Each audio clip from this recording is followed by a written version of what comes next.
friends, welcome to thrifty kitchen. இன்னைக்கு நம்ம வீடியோல என்ன பார்க்க போறோம் அப்படினா அரிசி இல்லாம உளுந்து இல்லாம நல்ல சாஃப்ட்டான இட்லி வந்து எப்படி செய்யறது, இட்லி மாவு பேட்டர் நம்ம எப்படி ரெடி பண்றது அப்படின்றத நம்ம இன்னைக்கு பார்க்க போறோம்.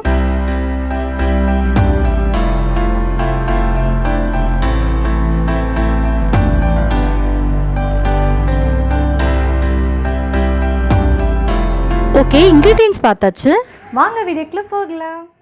ஓகே, செய்ய ஸ்டார்ட் பண்ணிடலாம். இப்போ ஒரு மிக்ஸி ஜார் எடுத்துக்கலாம். அதில் வந்து 1 கப் அளவுக்கு சாதம், வடித்த சாதம், அதாவது உடனே வடித்த சாதமாக இருக்கலாம், இல்லை பழைய சாதமாக இருக்கலாம், ஒன்றும் பிரச்சனை இல்லை. 2 கப் அளவுக்கு ரவை சேர்த்துக்கலாம். ஸோ ரவை வந்து வறுக்காத ரவை தான் நான் இன்றைக்கி சேர்த்துக்கிறேன். 2 கப் அளவுக்கு ரவை சேர்த்துக்கோங்க. இது கூடவே வந்து ஒரு 1/2 கப் அளவுக்கு தயிர் சேர்த்துக்கலாம்.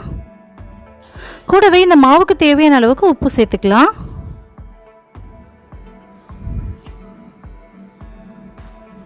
இது கூட கொஞ்சம் போல், அதாவது ஒரு 1/4 ஸ்பூன் அளவுக்கு பேக்கிங் சோடா, சமையல் சோடான்னு சொல்லுவோம்ல, ஆப்ப சோடா, சமையல் சோடா, அது வந்து ஒரு 1/4 ஸ்பூன் அளவுக்கு சேர்த்துக்கலாம்.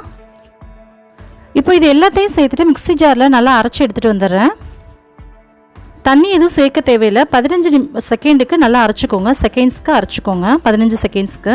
ஸோ அரைச்சதுக்கப்புறமா இப்போ பார்த்தீங்க அப்படின்னா கெட்டியமாக இருக்குல்ல, அந்த மிக்ஸி ஜாரை கழுவிட்டு கொஞ்சம் கொஞ்சமாக தண்ணி, ரொம்ப தண்ணி சேர்த்துட வேண்டாம். ஸோ மிக்ஸி ஜார் கழுவுன தண்ணி வந்து கொஞ்சம் கொஞ்சமாக, அதாவது ஒரு இட்லி மாவு பதத்துக்கு சேர்த்துக்கோங்க. நான் உங்களுக்கு கலந்துட்டு கன்சிஸ்டன்சி எப்படி இருக்குது அப்படின்றத நான் உங்களுக்கு காமிக்கிறேன்.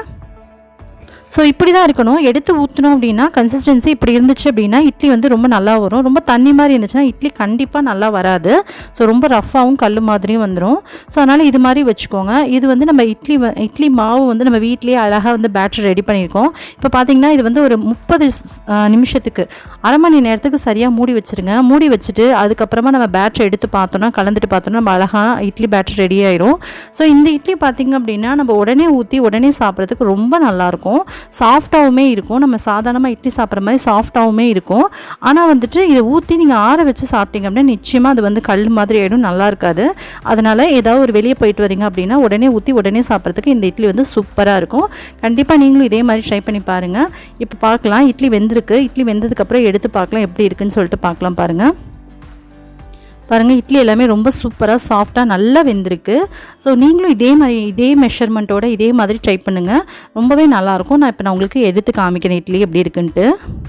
பாருங்கள், சாஃப்டாக நம்ம நார்மலான இட்லி அரிசி உளுந்தெல்லாம் சேர்த்து செய்யக்கூடிய இட்லி மாதிரியே தான் இருக்குது. ஆனால் நம்ம இதில் அரிசி உளுந்து எதுவுமே நம்ம சேர்க்கல. வீட்லேயே அழகாக வந்து இட்லி மாவு பேட்டர் ரெடி பண்ணிட்டோம். கூடவே சாம்பார், சட்னி, பொடி எது வேணாலும் நம்ம தொட்டு சாப்பிட்றதுக்கு ரொம்பவே நல்லாயிருக்கும். கண்டிப்பாக நீங்கள் ட்ரை பண்ணி பார்த்துட்டு எப்படி வந்துச்சு அப்படின்றத கீழே மறக்காமல் கமெண்ட் பண்ணுங்கள்.